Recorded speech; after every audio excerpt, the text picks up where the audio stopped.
সব কিছুরই একটা ম্যানুফ্যাকচারিং ডেট আর একটা এক্সপায়ারি ডেট থাকে। এই যে মুড়ি, ঝালমুড়ি প্রাণের, এটারও একটা ম্যানুফ্যাকচারিং ডেট আর এক্সপায়ারি ডেট থাকে। ম্যানুফ্যাকচারিং থেকে এক্সপায়ারি পর্যন্ত দিস ইজ দ্য বেস্ট।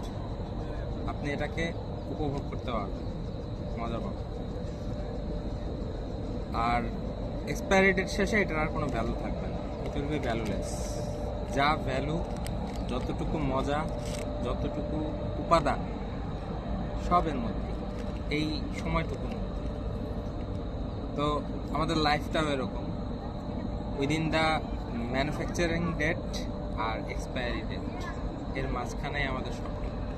আমাদের যা করার, জীবনে যতটুকু করার, যতটুকু মজা নেওয়ার, যতটুকু ভালো মন্দ, সব কিছু এর মধ্যে। সো আমাদের যেটাকেই করতে হবে, যেটাকে আমরা পেতে চাই, এর মধ্যেই। সো ভালো মন্দ কতটুকু করবেন, কতটুকু পাবেন, কতটুকু চান, এটাই সময়ের মধ্যেই পেতে হবে। সময় চলে গেলে এক্সপায়ারি ডেট হয়ে যাবে, শেষ হয়ে যাবে, ফেলে দিতে হবে খসাটার মধ্যে।